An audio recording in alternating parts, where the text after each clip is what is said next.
Mari kita sama-sama membaca 1 Timotius pasal 6 ayatnya yang ke-11. Firman Tuhan, "Tetapi engkau, hai manusia Allah, jauhilah semuanya itu, kejarlah keadilan, ibadah, kesetiaan, kasih, kesabaran, dan kelembutan." Jadi sekali lagi saya mau baca untuk kita semua. "Tetapi engkau, hai manusia Allah, jauhilah semuanya itu, kejarlah keadilan, ibadah, kesetiaan, kasih, kesabaran, dan kelembutan." Ya, puji nama Tuhan. Pada saat ini saya mau berbicara sesuai dengan apa yang dikatakan oleh firman Tuhan di dalam pembacaan kita di 1 Timotius pasal 6 ayat yang ke-11 ini. Di situ ada kata manusia Allah. Tadi dikatakan, "Tetapi engkau, hai manusia Allah." Ya, ini merupakan surat dari Paulus untuk anak didiknya yang bernama Timotius. Dan luar biasa, di akhir dari surat di dalam 1 Timotius ini, Paulus menyampaikan atau Paulus menyebut Timotius sebagai manusia Allah. Bapak Ibu Saudara sekalian, kita tahu bersama ada sebutan-sebutan tentang manusia. Kemudian ada tambahan-tambahan di belakangnya. Ada yang menyebut misalnya manusia super, ya. Manusia super apalagi? Ada manusia setengah dewa. Ya, kalau yang sering nonton biasanya tahu. Ada yang sebutan-sebutan ini. Manusia super lah, apalagi? Manusia setengah dewa, ada lagi manusia robot, manusia serigala, ya. Ya, ada manusia siluman. Pokoknya ada kata yang mengikuti kata manusia ini. Ya, kata yang mengikuti kata manusia setelah disebut manusia, kemudian manusia super lah, manusia setengah dewa atau manusia serigala, biasanya itu ditambahkan sebagai keterangan sifat, ya, keterangan sifat dari si manusia itu. Jadi kalau manusia serigala berarti manusia yang bersifat bermodel sama seperti serigala. Nah, kalau kita membaca di dalam Alkitab yang kita baca tadi ayat 1 Timotius pasal 6 ayatnya yang ke-11 ini, di situ Paulus menyebut Timotius sebagai manusia Allah. Di sini kata manusia Allah ini bukan berarti bahwa Timotius ini sebagai manusia setengah dewa atau dia merupakan manusia yang super, bukan. Tetapi lebih kepada manusia Allah ini artinya adalah manusia yang dimiliki oleh Allah, yang menjadi milik Allah. Itu yang disebut sebagai manusia Allah. Kata manusia Allah ini sama, ya. Sama juga sebutannya dengan yang ditujukan bukan hanya kepada Timotius, tetapi juga sama seperti kepada Musa. Kalau kita membaca di dalam Ulangan pasal 33 ayat yang ke-1. Dalam Ulangan pasalnya yang ke-33 ayatnya yang pertama, firman Tuhan berkata di sana, "Inilah berkat yang diberikan Musa, abdi Allah itu, kepada orang Israel sebelum ia mati." Jadi kata manusia Allah ini sama dengan kata abdi Allah. Artinya orang yang mengabdikan dirinya kepada Allah atau menjadi milik kepunyaan Allah. Kemudian sama juga seperti yang ditujukan kepada Samuel. Dalam 1 Samuel pasal 9 ayat 6 dikatakan di sana, "Tetapi orang ini berkata kepadanya, 'Tunggu, di kota ini ada seorang abdi Allah, seorang yang terhormat. Segala yang dikatakannya pasti terjadi. Marilah kita pergi ke sana sekarang juga. Mungkin ia dapat memberitahukan kepada kita tentang perjalanan yang kita tempuh ini.'" Jadi kata manusia Allah yang diberikan atau yang disampaikan di dalam surat Paulus untuk Timotius ini sama dengan yang ditujukan, dikenakan kepada Musa dengan sebutan abdi Allah, dan juga sama seperti yang disampaikan juga atau disebut kepada Samuel, yaitu abdi Allah. Artinya tadi saya sudah sampaikan bahwa adalah orang yang mengabdikan diri kepada Allah, memberikan seluruh kehidupannya menjadi milik Allah. Nah, sebagai manusia Allah, sebagai hamba Allah, Paulus mengingatkan kepada Timotius, kalau kita membaca secara keseluruhan dari kitab 1 Timotius ini, maka kita akan mendapati terlebih khusus di bagian pasal 6 ini, di bagian akhir dari surat 1 Timotius, maka kita akan mendapati bahwa Paulus berbicara kepada Timotius, pertama agar Timotius mengejar karakter-karakter ilahi dan menjauhi segala yang bersifat fana di dunia ini. Jadi Paulus mengingatkan kepada Timotius, yang pertama supaya Timotius menjauhi segala hal-hal yang fana dan mengejar karakter-karakter ilahi di dalam kehidupannya.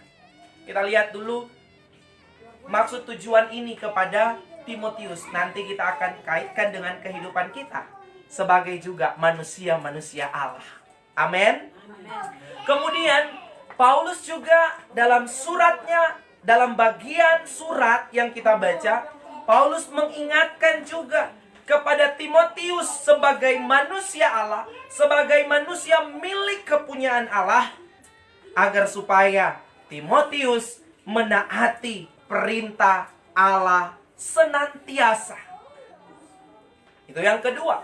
Dan yang ketiga, Paulus juga menasihati kepada Timotius supaya apa? Supaya menjaga hidup di dalam kebenaran.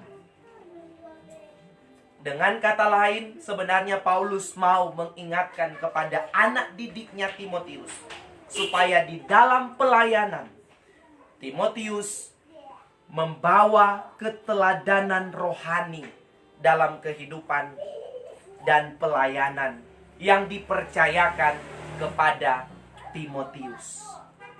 Selain itu, Bapak Ibu Saudara sekalian,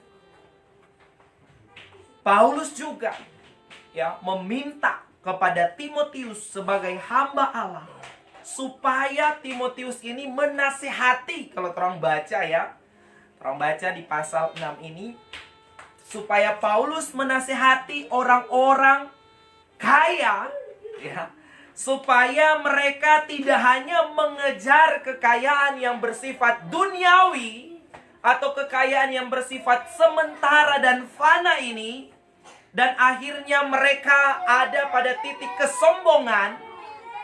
Karena itu Paulus juga memberi tugas kepada Timotius untuk menasihati orang-orang kaya supaya mereka bukan hanya mengejar kekayaan duniawi, tetapi mengejar kekayaan rohani, bukan dengan sombong, tetapi dengan rendah hati dan dengan perbuatan baik. Nah, ini yang disampaikan dalam suratnya Paulus untuk Timotius. Nah, kita mau melihat Bapak Ibu Saudara sekalian, berbicara tentang manusia, juga kita kaitkan dengan adanya keterbatasan. Ya, kalau berbicara manusia, berbicara tentang adanya keterbatasan.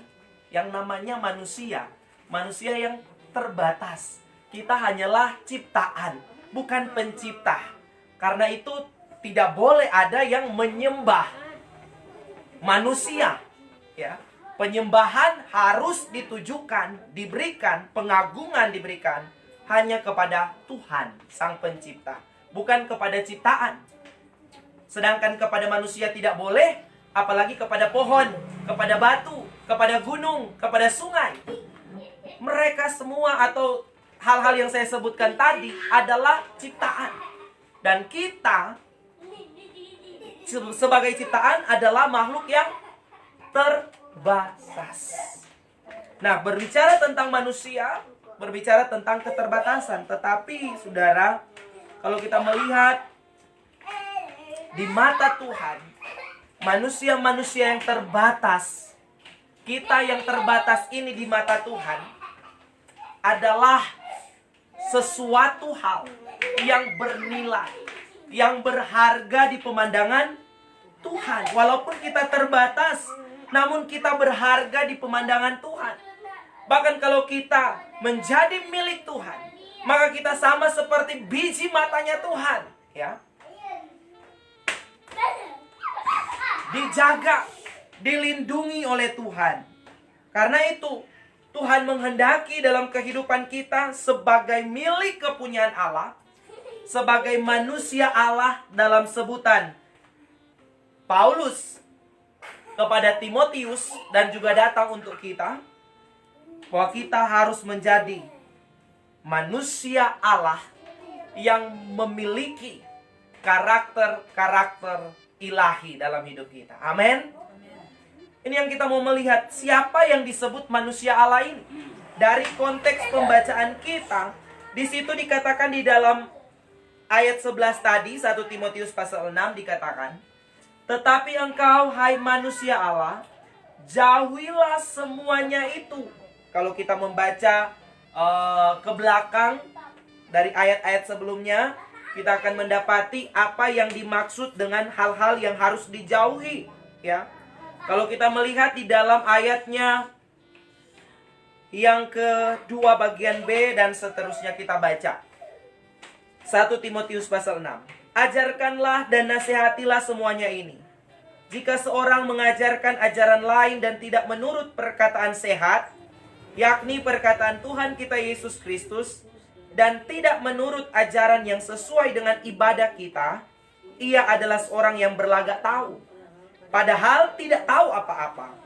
Penyakitnya ialah mencari-cari soal dan bersilat kata yang menyebabkan dengki, cedera, fitnah, curiga, percekcokan antara orang-orang yang tidak lagi berpikiran sehat dan yang kehilangan kebenaran, yang mengira ibadah itu adalah suatu sumber keuntungan.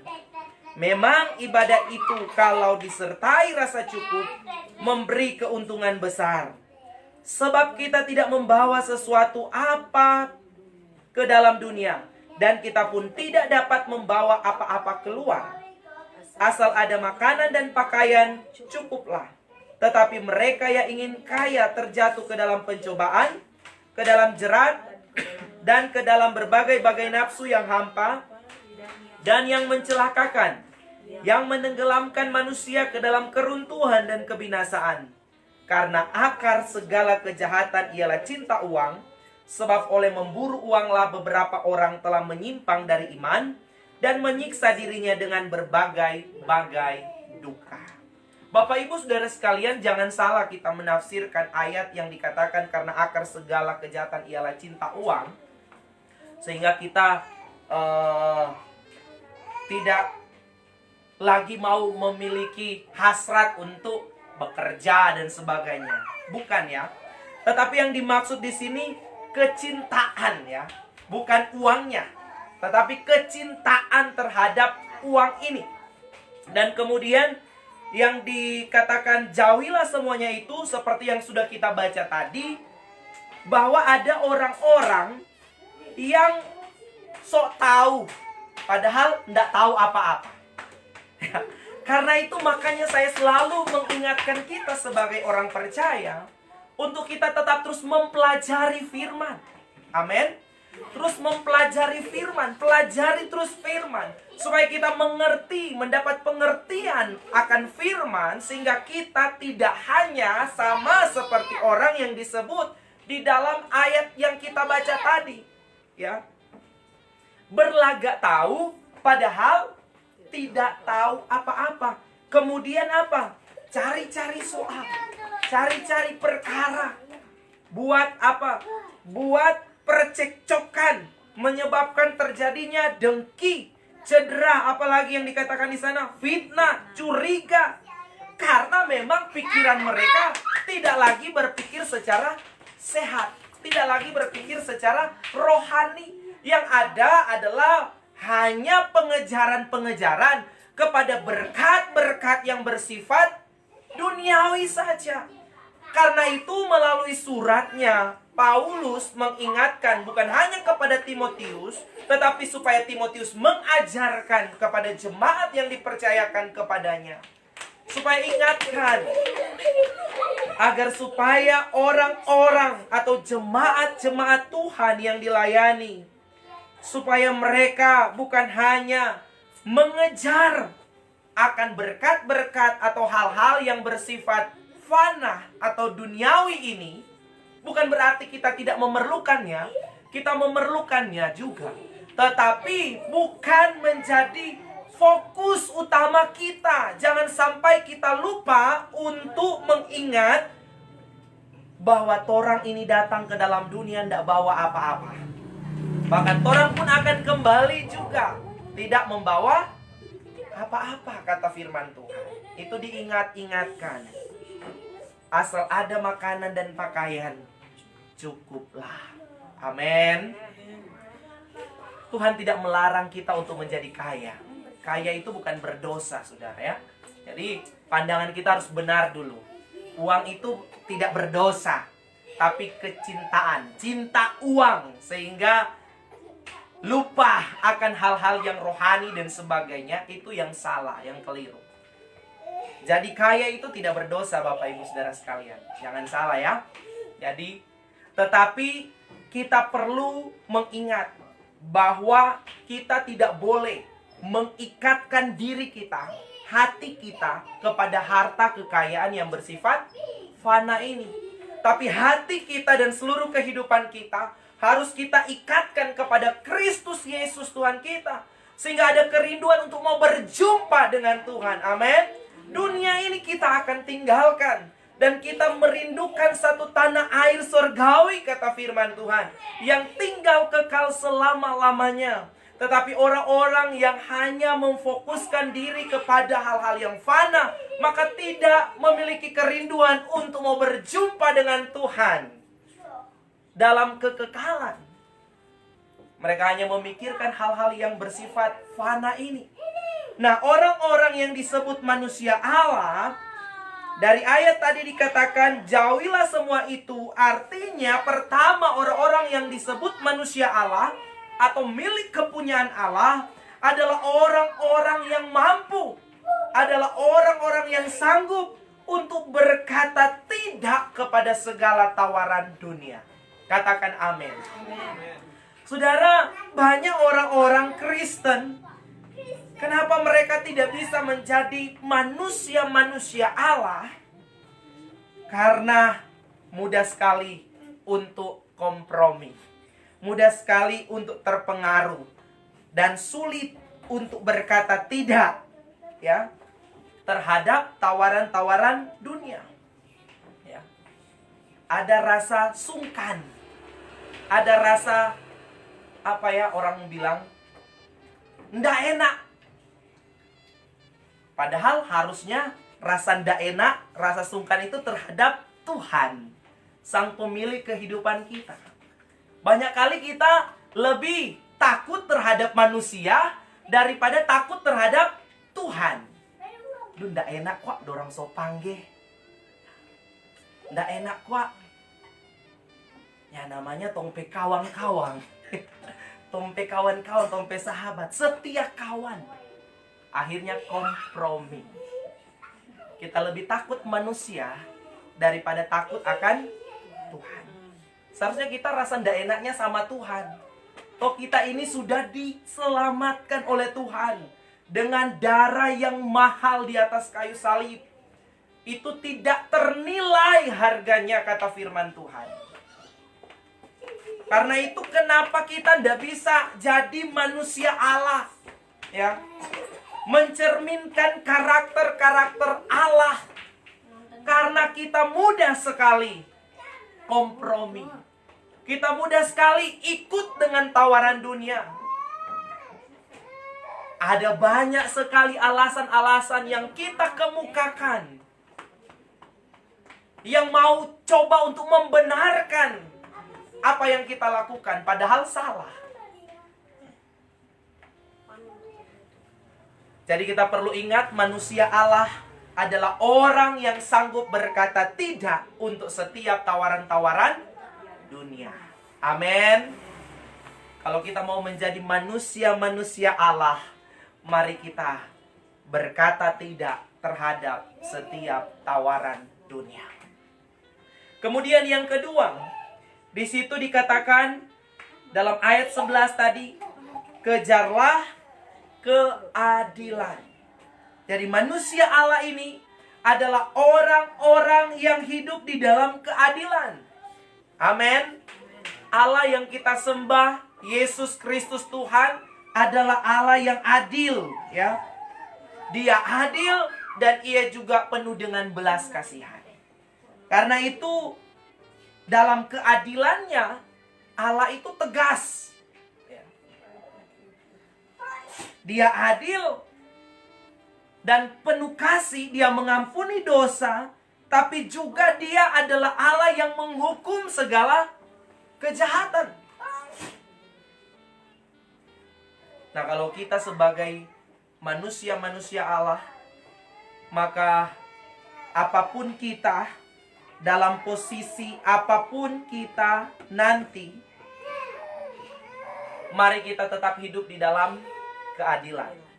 Bagaimana kita melihat ketidakadilan terjadi mungkin di sekitar kita, di sekeliling kita. Kalau kita ada di posisi-posisi misalnya sebagai seorang pemimpin, kita ada di pemimpin perusahaan, kita dipercayakan juga untuk misalnya ada orang-orang yang ada di bawahnya kita dalam pekerjaan, maka kita harus menjadi orang-orang yang berlaku adil. Amin. Berlaku adil. Ini yang Tuhan mau sebagai manusia Allah. Manusia Allah adalah orang-orang yang mampu hidup di dalam keadilan. Selanjutnya yang ketiga, dikatakan firman Tuhan, kejarlah keadilan, ibadah. Nah, manusia Allah adalah orang-orang yang hidup beribadah. Ya. Orang-orang yang hidup beribadah, banyak orang mungkin berkata, oh, saya adil. Tetapi mereka sendiri tidak beribadah. Ya. Saudara, manusia Allah adalah orang yang hidup beribadah, kata firman Tuhan, ya. Di situ katakan, kejarlah keadilan dan ibadah, saudara. Ibadah itu adalah penyembahan kita kepada Tuhan, yang lahir dari hati kita kepada Tuhan, yang terwujud di dalam setiap tindakan kita setiap hari. Itulah ibadah kita.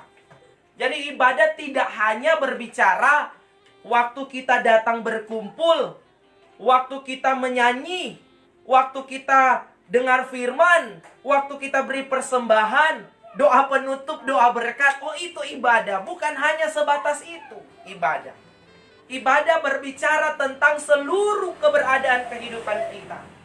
Itulah ibadah kita, seperti yang dinyatakan bahwa ketika kita persembahkan hidup kita sebagai persembahan yang hidup, yang kudus, dan yang berkenan kepada Allah, itulah ibadah kita yang sejati.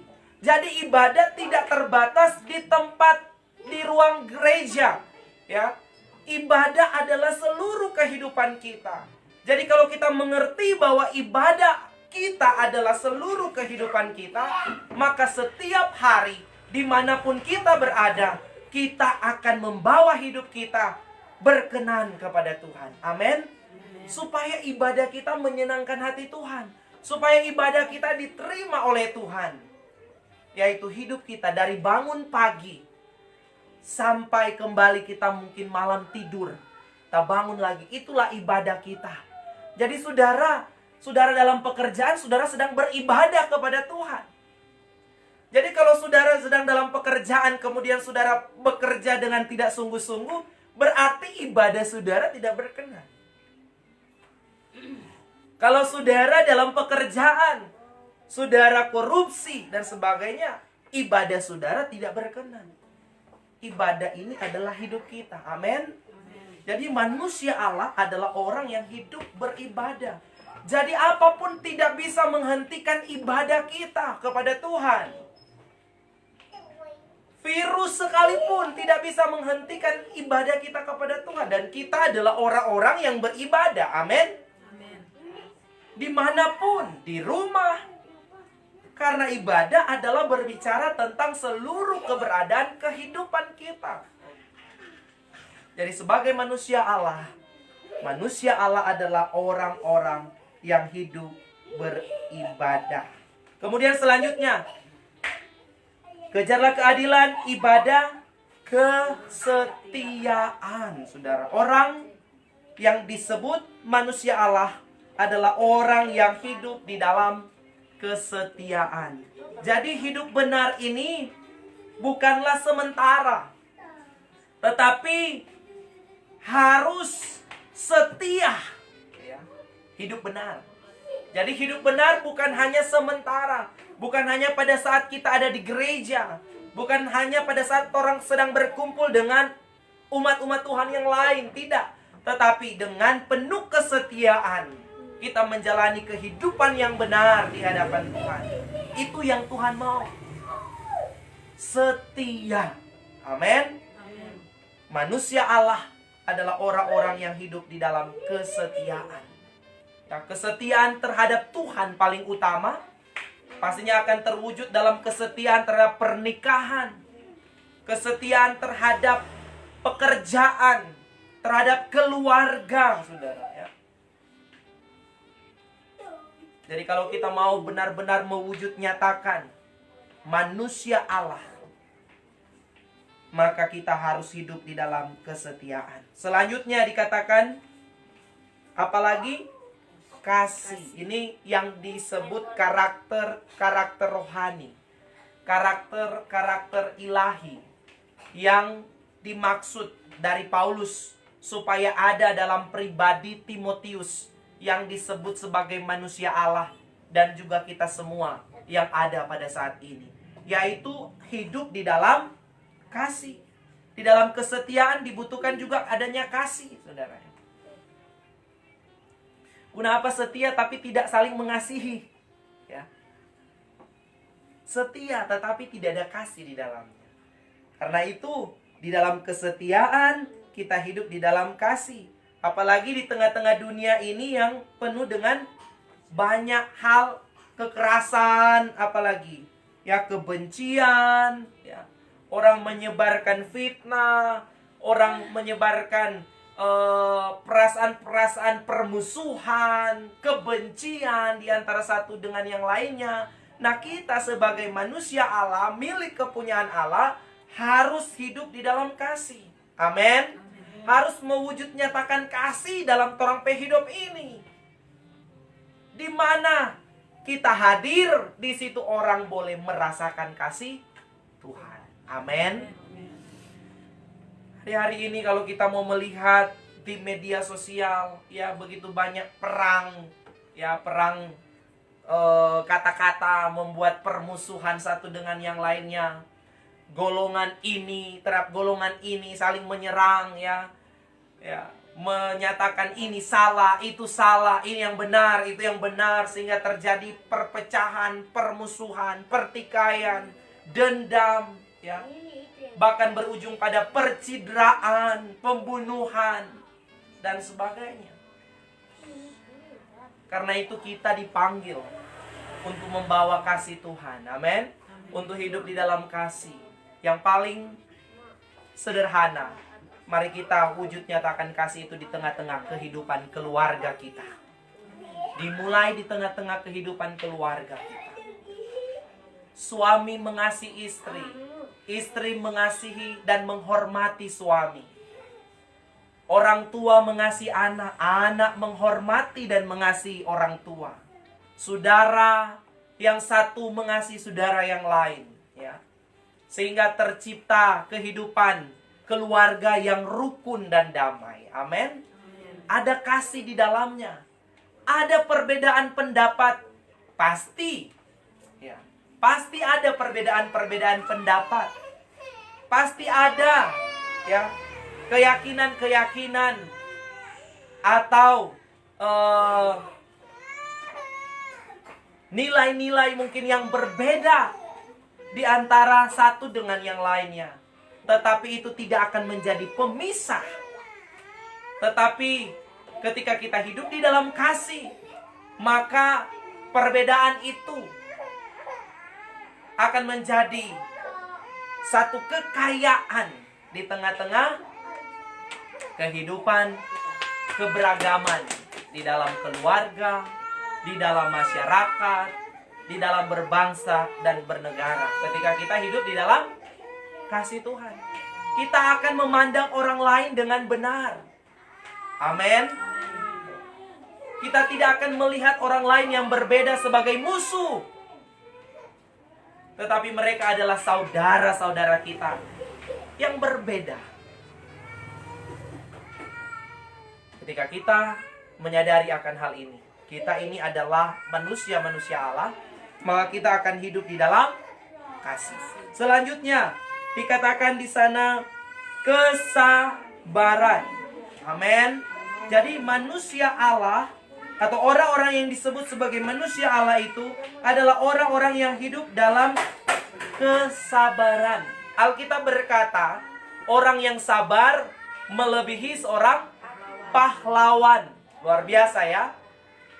Saudara, kalau kita memandang pahlawan, orang yang berjasa, orang yang luar biasa, itu pahlawan kan diagung-agungkan ya, karena dia telah berjasa. Pahlawan itu artinya orang yang telah berjuang bukan hanya untuk dirinya sendiri, tetapi berjuang bagi kepentingan orang lain. Makanya dia disebut pahlawan. Nah, Alkitab berkata orang yang sabar itu melebihi seorang pahlawan. Melebihi pahlawan. Karena itu kesabaran yang merupakan buah roh ini, inilah yang menjadi ciri dari manusia Allah, yaitu orang-orang yang hidup dalam kesabaran, ya. Sabar. Walaupun sabar itu tidak mudah, ya. Walaupun orang yang diberi nama sabar belum tentu sabar. Ya. Ada kan kalau orang di Minahasa mungkin jarang, tetapi ada di luar daerah memberi nama sabar. Jadi Pak Sabar, ya. Belum tentu namanya sabar, tetapi orangnya sabar. Puji Tuhan kalau dia sama seperti namanya sabar, ya. Pak Sabar, ya. Sabar itu memang tidak mudah, tetapi bukan berarti tidak bisa untuk kita berusaha memiliki karakter ini. Dan saya percaya Roh Kudus akan memampukan kita. Kalau kita memang mau sabar, pasti akan ada orang-orang yang akan menguji kesabaran kita. Saya membaca dalam beberapa bagian, ya, ada yang menyatakan bahwa bagaimana kita mau tahu kita sabar kalau tidak ada yang menguji kesabaran kita. Jadi kalau orang berdoa, Tuhan beri kita kesabaran, bagaimana tahu kalau kita sabar? Ada orang-orang yang akan menguji kesabaran kita. Ada orang-orang yang menjengkelkan akan hadir di tengah-tengah kita dan menguji apakah orang sabar atau enggak. Orang akan tahu kalau orang ini sabar ketika ada masalah, ketika ada situasi yang buruk. Tidak bisa kita berkata, oh saya ini orang yang sabar. Bagaimana buktinya? Pasti akan ada situasi-situasi yang menguji kesabaran kita. Didatangkanlah orang-orang yang 1-2 kali kurang datang-datang, begitu ya. Sehingga apakah sabar atau tidak? Ya. Kita so ingat, kasih ingat pada dia, marba begitu terus. Nah, ini ujian kesabaran dan ketekunan. Loh, kita so berdoa Tuhan, kenapa belum ada terjadi perubahan? Ya. Malah baking naik tensi ini dia kita udah berdoa-doakan. Saudara, di situ dilatih kesabaran kita. Apakah kita mau sabar? Dan sebagai manusia Allah, hal-hal yang disebutkan di dalam kebenaran firman Tuhan memang tidak mudah untuk dilakukan dengan kedagingan kita manusia ini. Tetapi oleh pertolongan kuasa Roh Kudus, kita akan mampu melakukannya. Katakan amin. Karena itu jangan andalkan kekuatan kita sendiri. pikiran kita sendiri terbatas. Ya, seperti tadi dibilang, ya, jangan sampai kita berpikir so tahu semuanya, ya. Mari dengan penuh kerendahan hati terus datang di hadirat Tuhan, minta Tuhan ajar kita. Supaya segala sesuatu yang kita tidak tahu, kita terbatas ini disingkapkan, dibukakan oleh Tuhan. Tapi kalau kita datang dengan sok tahu di hadapan Tuhan, Tuhan tak sok tahu kok Tuhan, ya. Apalagi yang tak mau bilang kalau nggak sok tahu. Ya, banyak kali kita merasa seperti itu, seperti yang dikatakan firman Tuhan. Kita merasa kita sudah tahu segalanya, padahal kita manusia terbatas dan butuh kerendahan hati untuk datang di hadapan Tuhan. Tuhan, ajar aku. Amin. Bahkan pemazmur berkata, ajarlah kami menghitung hari-hari kami. Artinya dia minta terus diajar oleh Tuhan. Amin. Ajar kami Tuhan. Ya. Jadi mari kita terus belajar dengan penuh kesabaran. Sebab orang yang hidup di dalam kesabaran, itulah salah satu ciri dari manusia Allah. Selanjutnya, ya, selain kesabaran, apalagi yang disebut di dalam ayat 11? Kelembutan. Memang yang disebut di dalam ayat-ayat ini adalah bagian dari buah-buah roh, ya. Ada kelemah lembutan. Jadi orang yang hidup di dalam kelemah lembutan inilah yang menjadi ciri dari manusia Allah, yaitu orang yang mengandalkan Tuhan dan senantiasa hidup di dalam kelemah lembutan, bukan mengandalkan kekasaran, ya, melainkan hidup di dalam kelemah lembutan, ya. Masih berkaitan dengan kesabaran tadi, ya. Jadi orang yang sabar pasti juga akan penuh dengan kelemah lembutan, ya. Tidak meresponi setiap situasi dengan kekasaran, bukan kepala dingin, kepala panas, ya. Ya, bukan kepala lembut, kepala batu keras, ya. Saudara, menghadapi, ya, ini yang Tuhan mau hari-hari ini. Nah, saudara, kita mau menjadi pribadi-pribadi yang seperti dikatakan Paulus untuk Timotius adalah manusia Allah atau milik kepunyaan Allah, abdi Allah. Amin. Saya percaya Bapak Ibu Saudara sekalian, Tuhan mau kita bukan hanya menjadi orang Kristen pengejar berkat, ya, tetapi bagaimana orang percaya, ya, kita menjadi orang percaya yang benar-benar menjadi manusia-manusia Allah yang berkarakter ilahi dalam hidup ini dan menjalani kehidupan untuk tujuan kekekalan. Amin. Bukan tujuan sementara di dunia ini. Jadi kaya, punya pangkat, ya, punya harta di mana-mana. Bukan itu tujuan utama kita. Kalau kita diberkati, puji Tuhan, semua untuk kemuliaan Tuhan. Jadi saya katakan di awal tadi bahwa kaya itu tidak berdosa. Saudara mau jadi kaya untuk kemuliaan Tuhan, itu adalah hal yang Tuhan kehendaki, ya. Tapi di sini hati kita harus kita pahami benar bahwa hati kita dan seluruh kehidupan kita ini tidak boleh terikat dengan harta duniawi atau hal-hal yang ada sementara di dunia ini. Tetapi hati kita harus kita ikatkan kepada Tuhan dan harta surgawi yang bernilai kekal. Sehingga kalaupun kita sedang berada dalam kekurangan, itu tidak akan menjadi masalah dalam hidup kita selama kita punya Yesus dalam hidup kita. Katakan amin.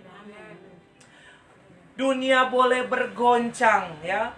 Langit dan bumi akan berlalu, tapi kalau orang hidup dalam firman, kata firman Tuhan tetap tinggal kekal selama-lamanya. Amin. Karena itu pelajari firman, hidup di dalam firman, berbuah, melahirkan karakter-karakter ilahi dalam hidup kita. Menjadi manusia-manusia Allah yang hidup di dalam keadilan, hidup beribadah, hidup dalam kesetiaan, kasih, kesabaran, kelemah lembutan, dan sanggup untuk berkata tidak terhadap setiap tawaran dunia ini. Itu yang Tuhan mau dalam hidup kita. Jadi kita tidak hanya menjadi seperti nama kita, seperti, oh saya tidak hanya hidup sebagai Yandri saja, Sondak. Saya tidak hidup sebagai Jacqueline Kando saja. Saya tidak hidup sebagai Karen Togas saja, tetapi saya hidup sebagai manusia Allah. Amin. Saya hidup sebagai pribadi milik Allah yang mengabdikan seluruh kehidupan saya kepada Allah. Karena hidupku ini adalah ibadah kepada Tuhan. Amin. Itu yang Tuhan mau hari-hari ini. Itu yang Tuhan inginkan. Mungkin ada pertanyaan. Kalau Tuhan berkati kita, mau jadi apa? Kalau Tuhan tambah mobil dalam hidup kita ya, misalnya ya, tambah kekayaan kita, tambah mobil. Terus kamu mau pakai untuk apa? Apakah kamu akan hanya menjadi satu berkat ini, barang ini sebagai kebanggaan? Oh, saya punya mobil mewah, saya bangga-banggakan seperti itu. Ataukah benar-benar sesuai kebutuhan dan kamu akan menjadikan itu sebagai alat, sebagai sarana untuk kamu mendatangkan kemuliaan bagi nama Tuhan? Jangan sampai sama seperti ilustrasi, seperti cerita-cerita. Memang ya, manusia sifatnya tidak pernah puas. Itu karakter sifat manusia tidak pernah puas. Tetapi kalau karakter manusia yang sudah diterangi oleh firman, dipimpin, diarahkan oleh Roh Kudus, pasti tidak lagi demikian. Tetapi pada dasarnya sifat manusiawi adalah tidak pernah puas. Ya, ada seperti ilustrasi yang ada duduk di sepeda, kemudian sama-sama ada ya di lampu merah, disejajarkan seperti itu, kemudian di atas juga ada helikopter. Ya, jadi disejajarkan. Yang punya sepeda melihat kepada yang ada di dalam mobil, ya.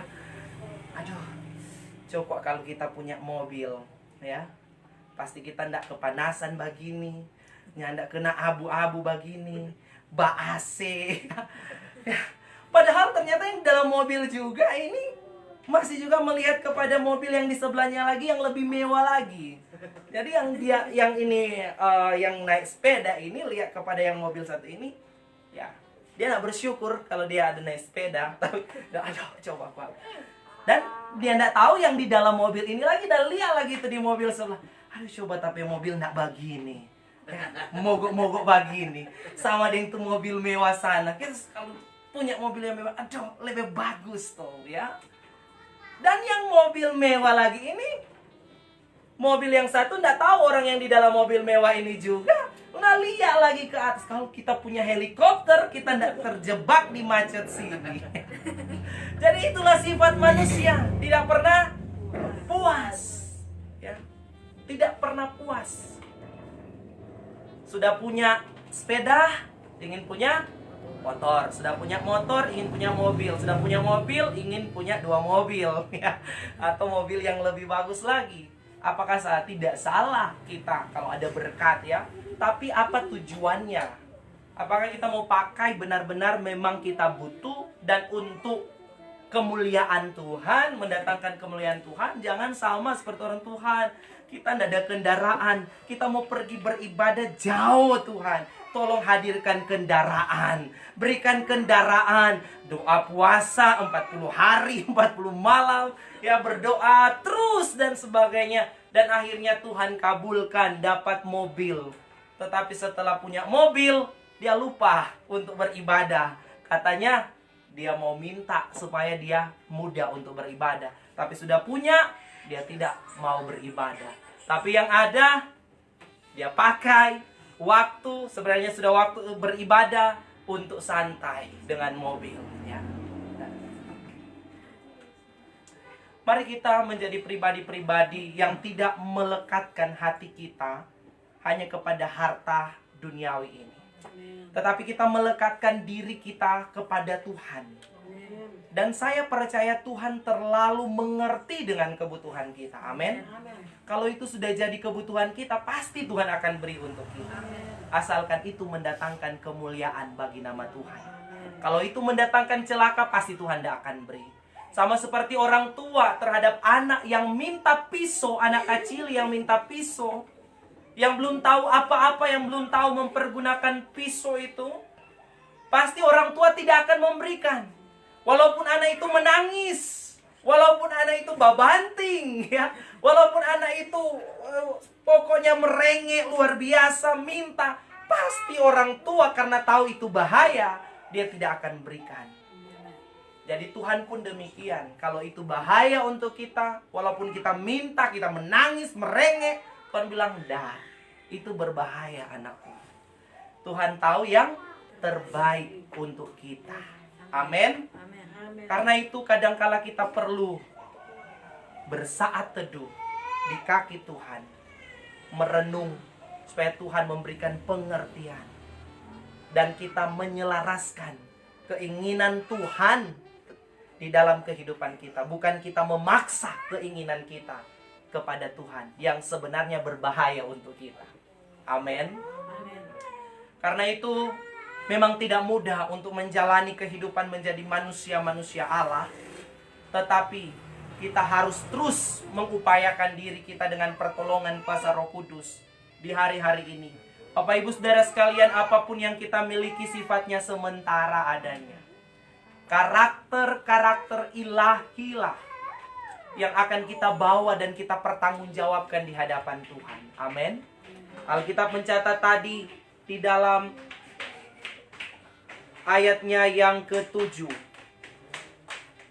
Sebab kita tidak membawa sesuatu apa ke dalam dunia, dan kita pun tidak dapat membawa apa-apa keluar. Amin. Jadi ini kita perlu terus pahami, sehingga kalaupun saudara diberkati, saudara tetap menjadi pribadi yang rendah hati. Kalau saudara bertambah-tambah ya berkat secara jasmani, saudara pun akan memakai itu bukan sebagai alat kesombongan, tetapi sebagai alat kemuliaan Tuhan. Amin. Saudara akan memakai itu untuk pekerjaan Tuhan dan membawa orang mengalami Tuhan dalam hidup. Saya percaya pada hari ini Tuhan mengingatkan kita kepada hal yang utama. Jadi kalau saudara sakit, saudara berdoa, dan kalau Tuhan lihat saudara memang butuh disembuhkan, pasti Tuhan akan sembuhkan saudara. Amin. Kalau engkau sedang dalam kekurangan, saudara berdoa dan Tuhan lihat engkau memang butuh, Tuhan pasti tahu kebutuhanmu dan Tuhan akan berikan dalam hidupmu. Tetapi intinya adalah mari hidup, jalani kehidupan dengan membawa hidup kita berbuah bagi kemuliaan Tuhan. Mampu berkata tidak kepada tawaran dunia. Jangan kompromi. Mari kita lebih takut Tuhan daripada manusia. Amin. Hidup dalam keadilan, hidup beribadah, hidup dalam kesetiaan, hidup dalam kasih, kesabaran, kelemah lembutan. Itulah yang dikehendaki Tuhan dalam hidup kita. Mari kita bangkit berdiri, Bapak Ibu yang ada di tempat ini, yang mengikuti lewat live. Mari kita satukan hati kita.